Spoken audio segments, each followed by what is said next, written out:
ऊपर बादल गरज रहे हैं और नीचे बारिश की हल्की हल्की बूंदें धीरे से कार्तिक के आंसुओं को मानो धो रही हो। कार्तिक हिम्मत करके पलटता है और चाबी बनिए को दे देता है। ठीक है। कार्तिक एक आखिरी बार पलटकर दुकान की ओर देखता है और अंगार से भी गर्म और कठोर आंसुओं का एक घूंट चुपचाप पी लेता है। माफ करना पापा, माफ करना। आपकी इज्जत, आपकी मेहनत मैंने मिट्टी में रोल दी। माफ करना। कार्तिक चुपचाप बिना किसी से बात करे, यहां तक कि बिना किसी से भी नजरें मिलाए अपने घर की ओर चलता जाता है। अरे देख, ये तो देवकी का बेटा है ना? हाँ, अरे इसी ने तो अपने बाप की इतनी अच्छी भली चलती परचून की दुकान बंद करा दी। हाँ तो अच्छी भली चल तो रही थी दुकान, बाप के मरने पर यही शाना बना होगा कि नई चीजें बेचकर पैसा कमाऊंगा। लगवा दिए ना दुकान पे ताले। कार्तिक सबके कड़वे बोलों को अनसुना कर और मन के तूफान को समेट चुपचाप अपने घर लौट आता है। घर पे उसकी माँ एक चारपाई पर बैठी उसका इंतजार कर रही होती है। आ गया बेटा? जी माँ, आ गया। दे दी चाबी उसे। ये सुनते ही कार्तिक की आंखों से आंसू छलक आते हैं और वह शर्मसार होकर अपना सिर छुपा लेता है। उसकी माँ उसके सिर पर हाथ फेरने लगती है। कोई बात नहीं, सब ठीक हो जाएगा।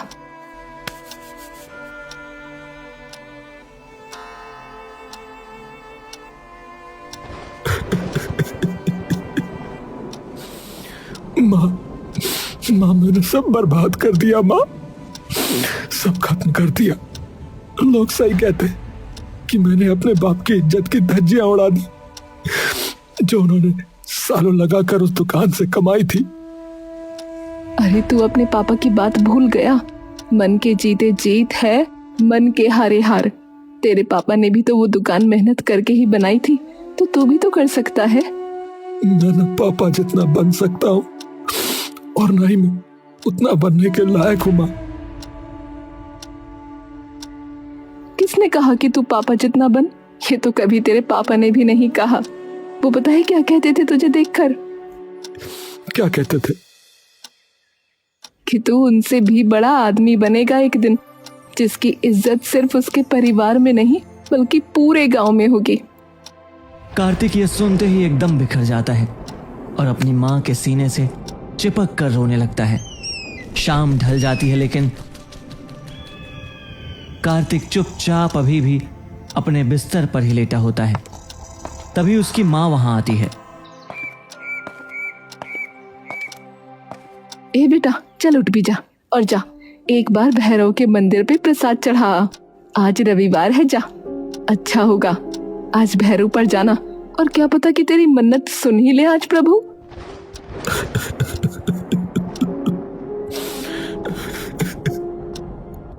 माँ, अभी तक तो कुछ ठीक किया नहीं उन्होंने, अब क्या करेंगे?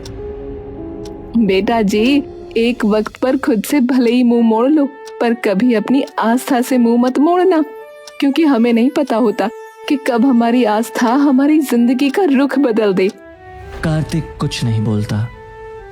चल उठ जा फटाफट से, और बाहर निकलेगा तो तेरा भी मन शांत हो जाएगा थोड़ा। कार्तिक उठकर कपड़े बदलता है और मंदिर चला जाता है।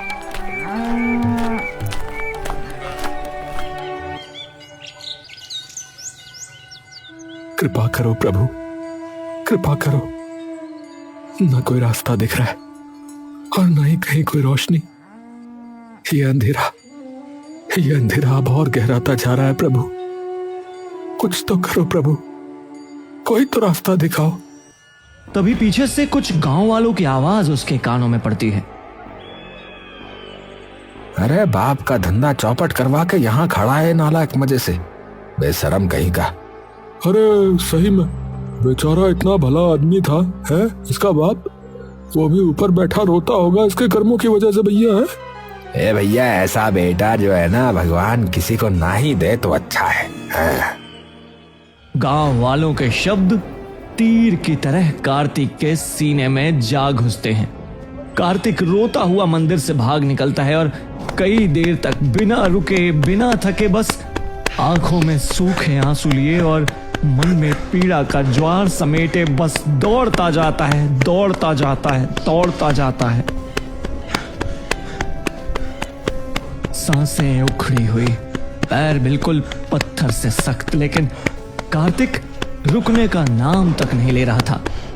कार्तिक बिना एक पल के लिए भी कुछ सोचे सीधे अपने गांव से कुछ दूर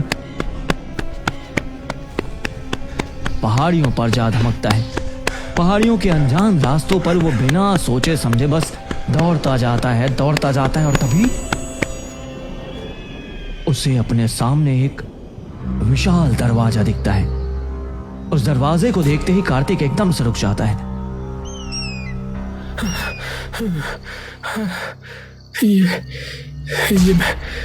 ये मैं कहाँ आ गया? ये क्या है? तभी इस द्वार से एक आवाज आती है। तुम बिल्कुल वहीं आए हो जहां तुम्हें होना चाहिए। कार्तिक आवाज सुनते ही एकदम से सहम जाता है। कौन है? कौन है? डरने की कोई जरूरत नहीं है। मैं भी उतना ही भटका हुआ हूं जितने कि तुम। पर आप हो कौन? तुम्हारी तरह ही हूं, जिंदगी से हार चुका। आपको कैसे पता? तुम ये दरवाजा खोलो और अंदर आ जाओ। कार्तिक जाकर वो दरवाजा खोल देता है और अंदर चला जाता है। अंदर एक छोटा सा घर होता है जिसके बीचों बीच एक हवन कुंड रखा होता है जिसके अंदर की राख जम चुकी है। दीवारों पे जाले लगे हैं। जमीन पर कहीं तो सिंदूर तो कहीं चूड़ियां टूटी पड़ी हैं और हवन कुंड के पास कुछ बालों का गुच्छा एक लाल धागे से बंधा हुआ है। ये क्या है? और अंदर आओ। कार्तिक आवाज सुनकर और अंदर चला जाता है और जाकर एक कमरे के अंदर घुस जाता है। वो कमरे में जाकर देखता है कि अंदर एक कबूतर एक पिंजरे में बंद है और वो पिंजरा एक खुली खिड़की के बगल में रखा है। कबूतर? तुम्हारा ही इंतजार था। कार्तिक कबूतर की आवाज सुनते ही एकदम चौंक जाता है। आप बोल सकते हो? कबूतर कार्तिक की तरफ देखता है। हाँ, पर कैसे? और ये जगह क्या है? न कभी देखा और न कभी पढ़ा इस जगह के बारे में। कौन सी जगह है ये? कोई नहीं जानता क्योंकि घर है ये बस एक। फिर आपको यहाँ पिंजरे में किसने डाला? यहाँ तो कोई भी नहीं है। कबूतर फिर से ढलते सूरज की ओर देखने लगता है। कोई भी नहीं है। होते थे कभी। मतलब? वो बाद में बताऊंगा। तुम बहुत ही बड़ी दुविधा में फंसे हो। कार्तिक मायूसी से अपना सिर झुका लेता है। क्या हुआ है? पता नहीं। ऐसा लग रहा है जैसे एकदम से मानो पूरी दुनिया खिलाफ हो गई हो। करने और कुछ गया, हो कुछ और गया। एक बात बताता हूं, सुनोगे? जी। जिंदगी दो छोर में बटी हुई है, एक अच्छा और एक बुरा। अगर एक छोर थोड़ा भी ढीला हुआ तो सारा संतुलन डगमगा जाएगा। खुशी है तो एक वक्त पर दुख भी होगा, पर हमेशा नहीं। तो संतुलन है जिंदगी का सही जवाब। पर अब तो ना सही है ना गलत है, कोई रास्ता ही नजर नहीं आ रहा है। तो अब क्या करूं? मेरे दोस्त, अकेले तुम कहां हो? अंधेरे में तुम्हारे जैसे कई हैं। पर आप तो जा सकते हैं ना यहां से। मैं आपका पिंजरा खोल देता हूं।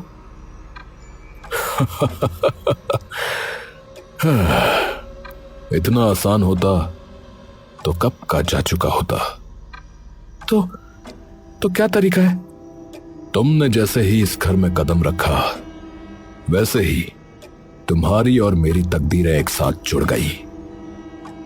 पर अब एक मौका आखिरकार आया है मेरे पास और तुम्हारे पास भी अपनी किस्मत बदलने का। किस्मत? पर कैसे? तुम्हें एक खेल खेलना होगा। खेल? कौन सा खेल? जीवन का तराजू, जिसके 3 स्तर होंगे जो कि परखेंगे तुम्हारे संतुलन को। हर स्तर को पार करने पर तुम्हें एक कीमती चीज मिलेगी। तुम अगर चाहो तो बीच खेल में अपने घर भी वापस जा सकते हो। अब जाओ, जिस दरवाजे से आए हो उसी दरवाजे से बाहर निकल जाओ। पर आपने अभी भी नहीं बताया कि आप यहां फंसे कैसे? खेल के अंत में सब पता लग जाएगा। ठीक है। कार्तिक वापस उस गेट से बाहर निकल जाता है। वह धीरे से कमरे में प्रवेश करता है। अंदर घुप अंधेरा है। अचानक उसके चारों तरफ हजारों आईने चमक उठते हैं। हर आईने में एक अलग अलग कार्तिक नजर आता है। हर आईने में एक अलग कार्तिक खड़ा है। एक आईने में वह सफल व्यापारी बड़े कपड़ों में और लोगों के बीच इज्जत से खड़ा है। दूसरे में एक शानदार कोठी के सामने अपनी मां के साथ हंसी खुशी जीवन जी रहा है। और तीसरे में एक नेता जैसा लोगों की भीड़ उसके पैर छूने आ रही है। कार्तिक थोड़ी देर रुककर इन तस्वीरों में खो सा जाता है। उसकी आंखों में चमक आ जाती है। अरे काश सच में मैं ऐसा होता। लेकिन अगले ही पल उसे एक और आईना दिखाई देता है। उसमें वही असली कार्तिक है, आंसुओं से भीगा, लोगों के ताने सुनता, मां के सामने टूट कर गिरता हुआ। अचानक आवाज गूंजती है, समय आ गया है सच को चुनने का। या तो वो चेहरा चुनो जो तुम्हें दिखाना अच्छा लगता है, या वो जो तुम असल में हो। झूठ को चुनोगे तो तुम्हें शान शौकत जरूर मिलेगी, पर अंदर से तुम सदा के लिए खो जाओगे। कार्तिक के पैर थर्रा जाते हैं। उसके हाथ ठीक उस आईने की तरफ बढ़ने लगते हैं जहां वह अपने पिता से भी बड़ा व्यापारी बना हुआ है। वह पल भर के लिए रुक जाता है। उसके दिल में लालच की आग भड़कती है, लेकिन उसी समय उसकी मां की मुस्कान, पिता की यादें और अपनी गलती का बोझ उसके दिल को वापस खींच लाते हैं। कार्तिक धड़कती सांसों के साथ असली आईने के पास जाता है। आंसुओं वाले अपने ही चेहरे को चुनता है। तुरंत सारे आईने टूट जाते हैं। अंधेरे को चीरती हुई एक रोशनी के बीच एक संदूक खुद ब खुद खुल जाता है। अंदर चमक रहे सोने के सिक्कों के साथ एक छोटा आईना रखा होता है, याद दिलाने के लिए कि अब तक अपनी हार, अपने दुख, अपनी खामियां वो अपना नहीं लेता, तब तक वो अपनी खुशियों की तरफ आगे नहीं बढ़ पाएगा। कार्तिक अगले कमरे में कदम रखता है। सामने 2 लंबे पुल हैं और उनके बीच बस गहरा अंधेरा। दाएं पुल पर सोना चांदी का संदूक रखा है जो तेज रोशनी से चमक रहा है, और बाएं पुल के बीच में कुछ लोग खड़े हैं, वही गांव के लोग जो हमेशा उसका मजाक उड़ाते रहे। अरे अपने बाप की इज्जत बर्बाद करने वाला। हाँ, अरे बाप की अच्छी भली दुकान बंद करवा दी। पूरे खानदान का नाम मिट्टी में मिला दिया इसने। हाँ, बेशरम कहीं का। अचानक आग के शोले धीरे धीरे उन्हीं लोगों की तरफ पीछे से बढ़ने लगते हैं। उनके चेहरों पर डर और चीखें गूंज रही हैं। तभी एक आवाज गूंजती है, समय कम है। अगर तुम खजाना चाहते हो तो दौड़कर संदूक ले लो, लेकिन अगर तुम उन लोगों को बचाने गए तो तुम्हें वो धन संपत्ति फिर कभी नहीं मिलेगी। और धन संपत्ति अगर मिल गई तो फिर कभी हारना नहीं पड़ेगा तुम्हें। कार्तिक मुस्कुराता है।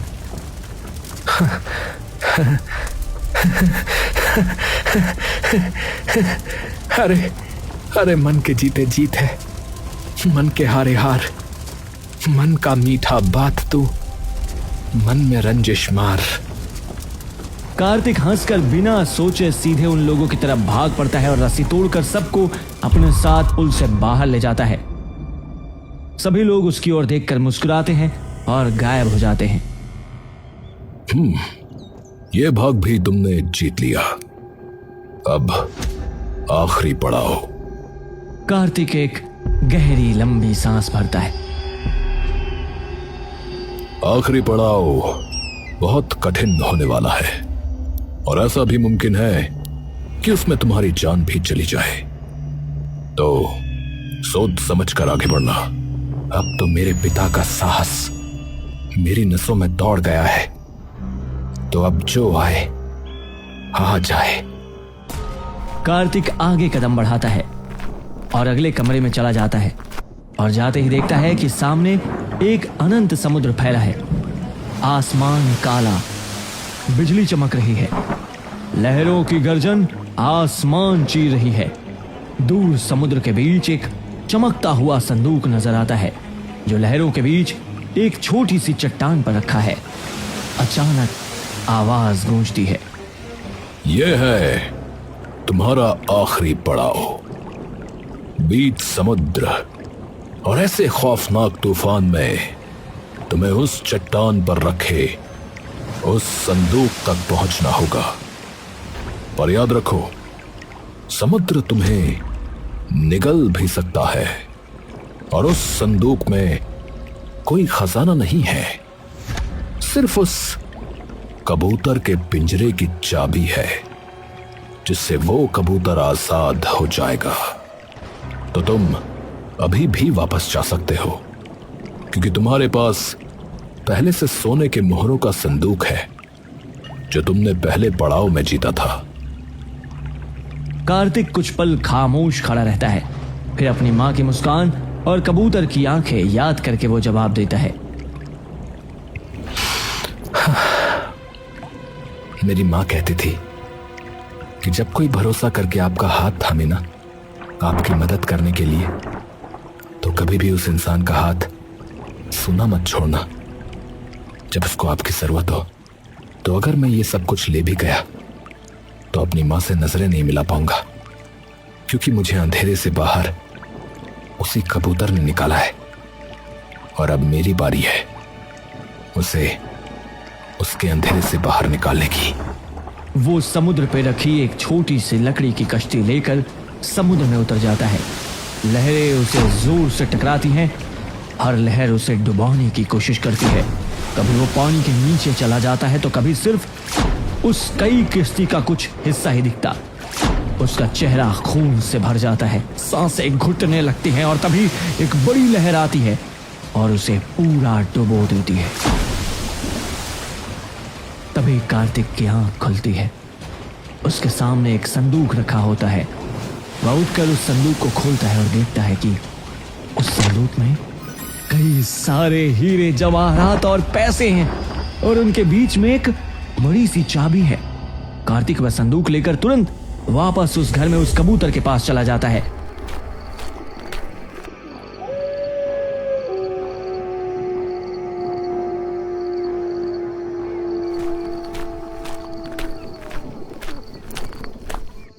अरे अरे, तुमने कर दिखाया, तुमने कर दिखाया।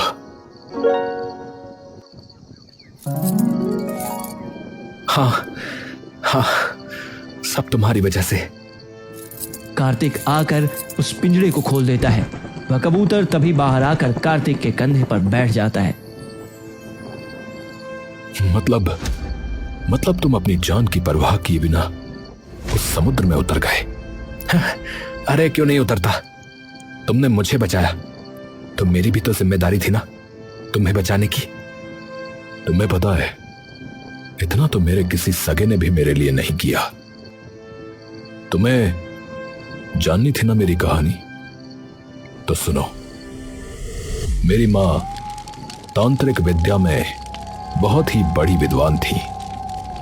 उनका एक ही बेटा था, मैं। पर मेरी माँ कभी माँ सी लगी ही नहीं मुझे। पता नहीं कौन सा फितूर चढ़ा सिर पर। कहने लगी कि राजा को अपने वश में करके पूरे राज्य पर राज करेगी, लेकिन ऐसा करने के लिए किसी इंसान को किसी जानवर या पक्षी में बदलकर एक पिंजरे में कैद करना होगा, जिसे सिर्फ वही इंसान खोल सकता है जिसमें अच्छाई और बुराई का संतुलन हो। मां को लगा कि मुझे तो बाद में भी छुड़ा सकती है, तो उन्होंने मुझे ही कैद कर दिया। लेकिन फिर जादू टोना उल्टा पड़ गया और राजा काबू में आने की बजाय मर गया। जब राज्य में यह बात पता चली तो सिपाहियों ने मां का सिर कलम कर दिया और मैं तब से बस यही हूं, इंतजार में। पर तुमने आखिरकार मेरा इंतजार खत्म कर दिया मेरे भाई, शुक्रिया। वह कबूतर चमकती चांदनी में खिड़की से बाहर उड़ जाता है और देखते ही देखते ओझल हो जाता है। कार्तिक सारा खजाना घर ले आता है और अगले दिन ही अपनी दुकान बनिए से खरीदकर फिर अपना काम शुरू कर देता है। पर अब की बार अपने पिता की नींव पर और अपनी माँ के दिए हुए संस्कारों की धरोहर पर। कुछ ही महीनों में दुकान इतनी चल जाती है कि जो लोग उस पर कभी तंज कसते थे, आज वो ही उसकी तारीफें करते नहीं थकते।